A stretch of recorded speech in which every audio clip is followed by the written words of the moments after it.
Bueno, buenas tardes. Vamos a comenzar con la disertación sobre la temática odorología forense.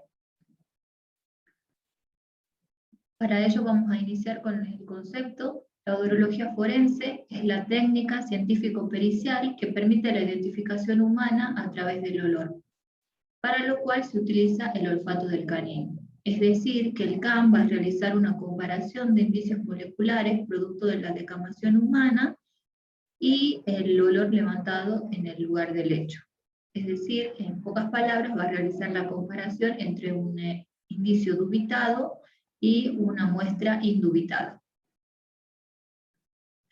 El campo de acción que tiene la técnica de odorología forense asume el estudio del mecanismo de formación de la huella olorosa, los medios y métodos empleados para su captación, es decir, para su levantamiento y conservación, en este caso los medios idóneos para la conservación de esa muestra, y a posterior comparación con las impresiones olorosas de los individuos sospechados en el marco de un hecho delictuoso. Es decir, que a posterior esa evidencia levantada, captada y conservada va a servir para realizar una actividad pericial con muestras indubitadas del individuo sospechoso. Partiendo de que el olor es único en cada persona, va a depender de su modo de vida, de su condición genética, de su alimentación, del trabajo, del consumo de alcohol, de drogas, etc. Es decir, que va a tener una parte genética propia de cada persona y otra parte que es en menor medida debido al medio en el cual vive. Tenemos que las bases de las células muertas, nosotros por minuto descamamos 40.000 millones aproximadamente. El olor está compuesto por ácidos grasos, ácidos, pelos, por sustancias volátiles, gases de descomposición bacteriana y estas sustancias sociales que provienen del medio ambiente. Bueno, la formación de la huella olorosa es un concepto muy importante a tener en cuenta por el perito en odorología forense, porque no puede levantar olor si no entiende cómo se forma el mismo. El olor es una película hidrolipídica producto de la decamación que se compone de sebo de las glándulas sebáceas y sudoríparas que contienen ácidos grasos libres, sustancias en proceso de cornificación, células córneas en proceso de repulsión, pero que todavía están adheridas, agua de capas interiores.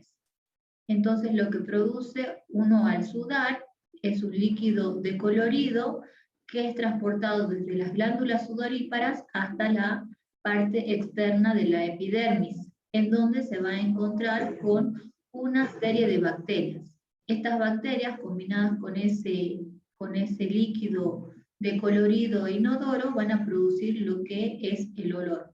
Por ello nosotros tenemos mayor cantidad de olor en las axilas y en la planta de los pies, o en relación a otras partes del cuerpo, debido a que en esos lugares tenemos mayor cantidad de bacterias y esto es lo que produce una mayor cantidad de muestras odorantes. No obstante, toda parte de nuestro cuerpo va a tener el olor característico de esa persona. Y a ese olor se le suma esta parte social, que es la transferencia que uno tiene por el propio medio en el cual vive. Bueno, una teoría reciente acerca del olor es que los genes de cada persona los determina el sistema inmunitario, por lo cual los genes van a determinar la cantidad de bacterias que van a estar en la piel de una persona. Estas bacterias van a encargarse de descomponer en sebo las glándulas sebáceas y van a producir los ácidos grasos. Entonces cada persona va a tener una composición única de ácidos grasos que van a determinar su olor. El olor es un compuesto orgánico volátil, es decir, es un gas, por lo cual puede estar en el lugar del hecho, ya sea en el suelo o en suspensión. Es muy importante tener en cuenta la formación de este olor, ya que el olor puede ser levantado en el lugar del hecho gracias a estos conceptos. Es decir, una persona cuando toma un objeto o cuando está un determinado tiempo en algún lugar, va a producir este compuesto orgánico volátil, generalmente que va a ser encontrado en esos objetos. O también puede suceder que la persona se haya olvidado determinados elementos, por lo cual esos elementos van a tener el olor característico de esta persona. Entonces, el levantamiento del olor en el lugar del hecho corresponde a un levantamiento del olor base. El olor base es el olor del lugar del hecho, que es igual al olor dubitado, es decir, es el olor dudoso, el que todavía no sabe el perito a quién corresponde, que se levanta para un posterior cotejo. Identificación y levantamiento de la muestra odorífera. Bueno, como vimos hasta acá, se formó la huella olorosa, es decir, tuvieron un concepto previo por el cual nos permite representarnos cómo se forma el olor de una persona. El olor base va a ser el olor que está en el lugar del hecho, es un olor dubitado que, que alguno de los sospechosos dejó por el hecho de estar en esa escena. La tarea del perito es identificar y a posterior levantar esa muestra odorífera. En la provincia de Salta nosotros tenemos un marco normativo, la resolución 821/19 del Ministerio Público Fiscal y la resolución 192/19 de Jefatura de Policía. Ambas resoluciones aprueban el Manual de Procedimiento General de Recolección y Preservación de Huella Odorífera Humana. Bajo esta normativa, le es posible al perito acudir al lugar del hecho y realizar el levantamiento de las muestras odoríferas. ¿Qué es lo que tiene que tener en cuenta el perito para realizar el levantamiento de estas muestras? Por una parte, es la contaminación química. La contaminación química es la más destructiva, va a destruir el olor, ya que son compuestos químicos, y es la que ataca fuertemente tanto a la nariz olfatoria del perro como a la muestra. Por ejemplo, si la muestra está dentro de un ambiente que tiene ya sea lavandina, desodorantes, algún aerosol como insecticida u otros componentes químicos, esa muestra va a estar impregnada del químico, por la cual no sirve para realizar odorología forense. La contaminación con elementos también es una contaminación que afecta a la memoria olfativa del CAM, es decir, podemos levantar el elemento, pero a la hora de realizar la pericia, el CAM va, por su instinto predador, a buscar relación con el alimento y se va a olvidar la parte objetiva del trabajo que viene aprendiendo en su adiestramiento, por lo cual no es recomendable levantar muestras que estén contaminadas con este tipo de contaminación. Y la contaminación relativa es la contaminación humana, es decir, que el humano va a contaminar, pero no de manera absoluta. Un olor de una persona humana no quita el olor de otra persona humana. O sea, pueden coexistir dos olores en una misma superficie correspondiente a dos humanos que hayan tocado el mismo elemento en distinto tiempo, siempre y cuando el levantamiento sea en un lapso de tiempo prudencial y relacionado al mismo elemento.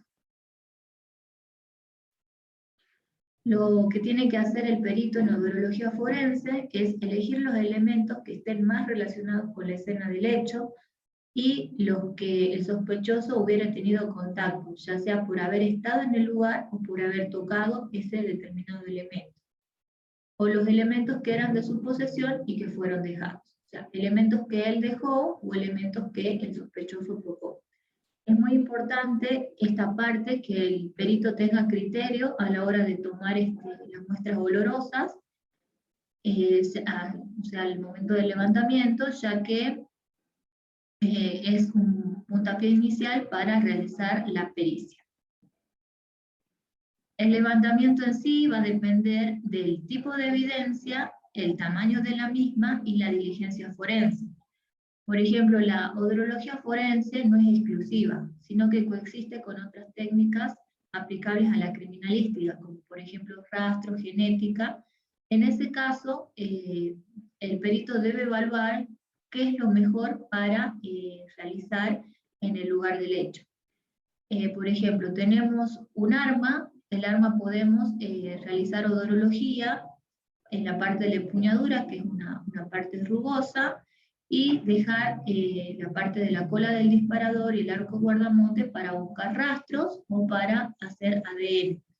Cabe aclarar que tengan en cuenta que al hacer rastros utilizan polvo químico, por lo cual la odorología debe ser realizada con antelación al relevamiento papiloscópico.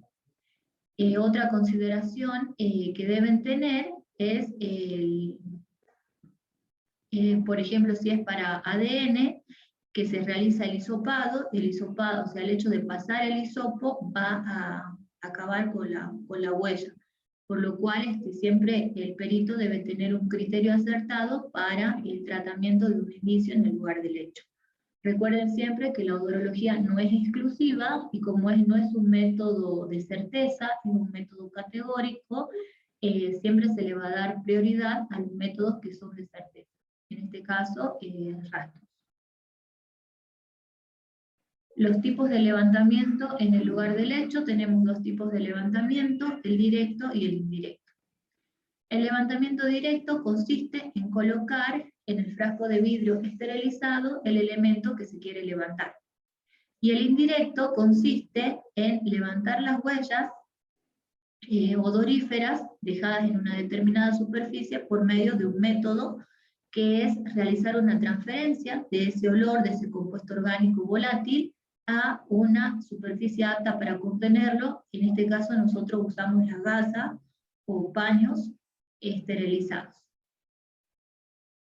Les voy a comentar a continuación un poquito más del método directo. Bueno, como lo dije anteriormente, es colocar en el frasco de vidrio esterilizado el elemento que yo presumo tiene el olor de la persona sospechosa.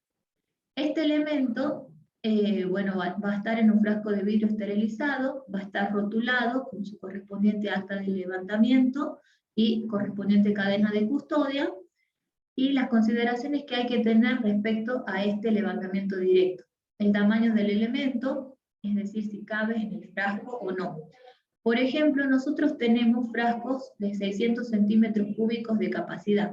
Esos 600 centímetros cúbicos de capacidad es en donde voy a poner el elemento en forma directa. Si el elemento no cabe, ya sea porque es muy grande, entonces directamente tengo que hacer la muestra indirecta. Podemos utilizar frascos de mayor dimensión. El problema que a nosotros hoy por hoy en Salta nos trae un frasco de mayor dimensión es que después tengo que hacerle el tratamiento de manera indirecta al momento de la pericia, porque el CAN está acostumbrado a trabajar, el adiestramiento que llevan ellos es trabajar con frascos de vidrio esterilizados de 600 centímetros cúbicos. Entonces, un frasco de mayor tamaño va a implicar que al momento de la pericia se tenga que traspasar esa muestra que está levantada en ese frasco grande a un frasco de 600 centímetros cúbicos. Y bueno, hay que hacer todo el pasaje del método indirecto, que ya lo voy a explicar a continuación, lo cual va a dilatar la pericia en el tiempo. Entonces, directamente, para nosotros, en Salta Capital, cuando no hay, el elemento es muy grande, se hace el método indirecto. Cuando el elemento cabe en el frasco de vidrio de 600 centímetros cúbicos, nosotros lo colocamos ahí.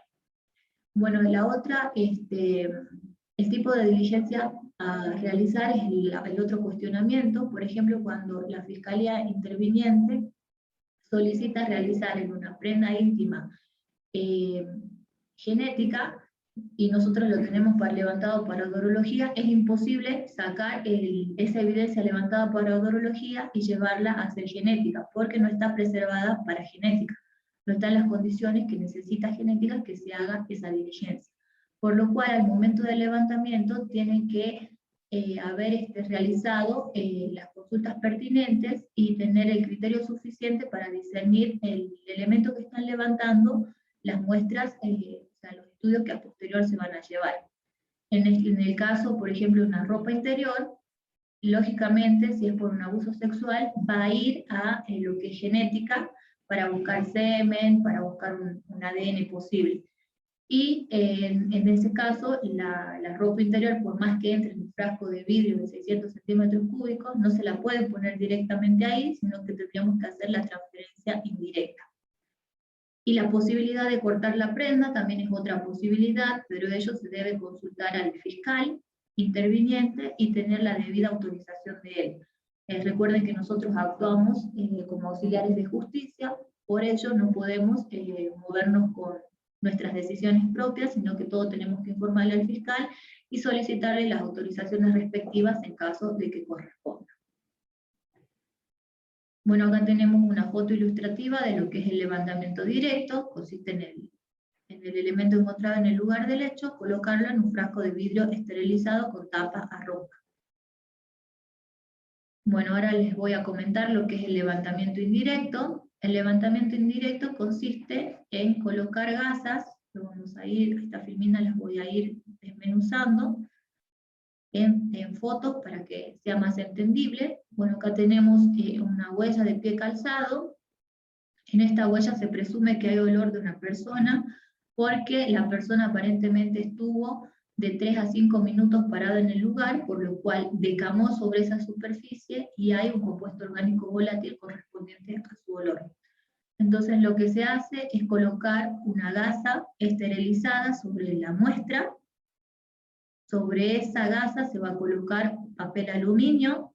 Sobre el papel aluminio vamos a colocar en todos los laterales del mismo cinta de papel madera u otra similar, puede ser cualquiera, de manera que quede cerrado el papel aluminio de forma hermética y que no impida, la salida de cualquier compuesto volátil por sus características. Luego vamos a realizar el calentamiento de la parte externa de ese papel aluminio con un secador de cabello si es que contamos con ello, y si no, lo dejamos un tiempo de exposición mucho más largo, es decir, no es necesario ni imprescindible la fuente de calor. Podemos omitir el uso del secador siempre y cuando dejemos más tiempo reposar la muestra entre el papel aluminio y la gasa. Luego de pasado un tiempo considerable, ya vamos a ver los tiempos de los distintos tipos de muestra, se va a proceder al levantamiento. Se levanta la gasa con una pinza, se saca el aluminio previamente y se coloca esa gasa en un frasco de vidrio. Bueno, acá como les decía, los tiempos de exposición que nosotros tenemos pautados en nuestro manual de levantamiento de la huella odorífera, que está aprobado por resolución ministerial y policial en Salta, tenemos muestras de carácter fuerte, es decir, muestras de carácter reciente, con un tiempo de 45 minutos a 1 hora, es suficiente al reposo de la gasa en la superficie olorosa que quiero levantar. Cuando tengo muestras de carácter mediano, es decir, muestras relativamente viejas, de más de 24 horas, se la debe dejar de 16 a 24 horas a la gasa para que impregne con el elemento oloroso que yo quiero levantar. Y cuando son muestras débiles, o sea, cuando una muestra más vieja, de más de 72 horas, entonces vamos a tener que dejarlo 48 horas en contacto la gasa con el papel aluminio y la superficie de interés a levantar, la huella olorosa. Bueno, estos son tiempos estimativos. El perito va a tener que tener en cuenta qué tipo de muestra tiene, conforme a la información que le surja en el hecho en ese momento, y bueno, aplicar criterio para el levantamiento. Acá les traigo a mención que no quiere decir que pasado este tiempo la huella olorosa se pierde. Estos son tiempos estimados, como mínimos y máximos, y si la muestra queda más tiempo, y la muestra olorosa no se va a perder, o sea, va a quedar más impregnada, va a tener una mayor concentración. Bueno, siempre y cuando tenga los recaudos necesarios de la conservación en las condiciones de acondicionamiento que tuvo la muestra al momento que el perito la acondicionó. Por ejemplo, yo he participado de levantamientos en homicidios donde, como la casa quedaba con consigna policial, y no era necesario por el ambiente, era una zona muy calurosa, ponerle una fuente de calor, coloqué las gasas en unas sillas, en 3 sillas para ser preciso, o sea, en cada silla coloqué gasa, le coloqué el papel aluminio, la cinta, y lo dejé reposar por un día completo. Al otro día, bueno, lo fui a levantar, y constituyó eso un material para luego ser peritado, un olor base para luego ser peritado. O sea, de la experiencia les puedo decir que mientras más tiempo se deje una muestra en contacto con la muestra a levantar, o sea, la gasa en contacto con la muestra a levantar, cuando las condiciones son óptimas, el resultado va a ser una mayor concentración de ese olor. Lo que sí, bueno, habría que aclarar, en mi caso, yo tenía que aclarar con un testigo, cuando acondicioné la muestra, es decir, cuando realicé los pasos previos, como se ve en la foto, cuando realicé ese acondicionamiento, y el momento con otro testigo, cuando levanté la muestra, porque bueno, son 2 días diferentes. Estos tiempos de exposición no quiere decir que el perito tenga que estar ahí un día o 2 días parados al lado de la muestra. O sea, lo van manejando con los testigos, siempre con acta y siempre brindándole la seguridad a la muestra para que no se deteriore o no sea modificada por terceros. Bueno, los recursos que nosotros utilizamos, tenemos el maletín. En nuestro caso decidimos realizar un maletín único para lo que es odorología forense. El tema de realizar un maletín único es porque muchas veces, como odorología es una parte de rastro, primeramente lo teníamos con rastro. Pero ¿qué pasa? Rastro manejan polvos y los polvos son químicos.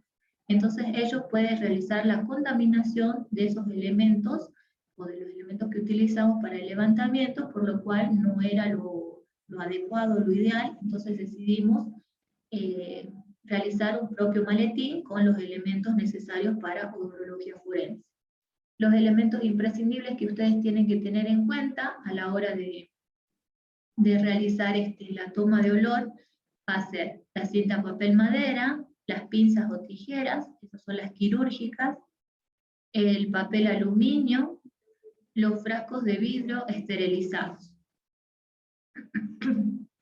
Bueno, a continuación nosotros vemos una fotografía de frascos de vidrio esterilizados a su izquierda, en el centro de gasas esterilizadas. Actualmente contamos con un convenio con el hospital público, por lo cual ellos gratuitamente y en forma voluntaria nos esterilizan estos elementos. Y también tenemos a la derecha, pueden ver una cajita de gasa estéril. Bueno, esta la adquirimos en la farmacia. Son gasas que ya vienen en condiciones estériles, por lo cual no hay que llevarlas al proceso en el hospital, pero bueno, en el caso de que ustedes le proveen a la policía, generalmente la policía o el ministerio no provee cajitas, sino que provee el rollo grande, entonces nosotros vamos seccionando y vamos mandando a esterilizar. En cuanto a los frascos de vidrio, les comento que nosotros comenzamos a lavarlos con detergente enzimático. El detergente enzimático cumple la función de acabar con cualquier tipo de residuo que haya en el frasco, forma a nivel partícula o átomo. Es un limpiador muy eficiente basado en enzimas, por lo cual no tiene químico y bueno, esto es lo ideal para realizar odorología forense, porque bueno, no está sometido a un proceso químico, ni tiene como aditivos químicos, sino que son enzimas. Es un detergente caro, pero bueno, nos brinda hoy por hoy buenos resultados. Como los frascos de vidrio no son diseñados para odorología forense, no vienen esterilizados, sino que es un proceso de comercialización desde que se lo crea hasta que llega al negocio que los vende, de por sí debe traer una carga de olor de todas las personas que lo tocan, de todo el ambiente en el que se encuentran, por lo cual cuando llega a nosotros realizamos este lavado con este detergente enzimático. Y bueno, por último, el secador de cabello, aclaro que puede haber otra fuente de calor. Bueno, nosotros lo más idóneo que tenemos en este momento, más económico y con más efectividad hasta el momento, es el secador de cabello. Si ustedes cuentan con otro medio que lo único que haga es dar calor a la muestra, también estaría bien, no estaría mal emplearlo, porque lo único que hace el elemento, el secador, es suministrarle calor a la muestra para que las moléculas interactúen entre la muestra olorosa y la gasa y puedan ser impregnadas en la gasa. Les comento que en una pericia nosotros, bueno, no contábamos con secador porque se cortó la luz, estábamos en medio de un hotel en el campo, realizando una pericia en Rosario de la Frontera. Entonces lo que hicimos fue darle calor, como ya las pericias anteriores venían dándole calor a la muestra base, lo que hicimos fue arbitrar medios, le dimos calor por medio de calefacción, con el mismo tiempo que se le daba el calor con el secador. Y bueno, calentó y fue con los resultados similares a los de las pericias anteriores. Bueno, el equipo de protección que tiene que tener la persona, es decir, el que va a realizar el levantamiento, lógicamente es el traje de bioprotección, los guantes de nitrilo, los cubrepiés, cubreboca y antiparras.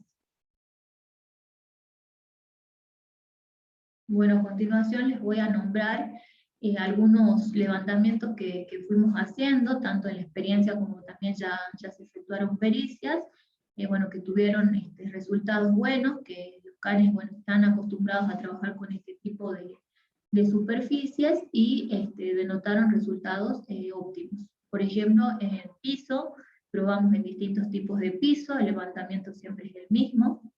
En el que mayor dificultad nos dio es en el pasto, por el propio olor que tiene el pasto, porque el pasto tiene ya olores característicos a otros canes. A los canes en el momento de la práctica se les dificultó dar un buen positivo por esta razón.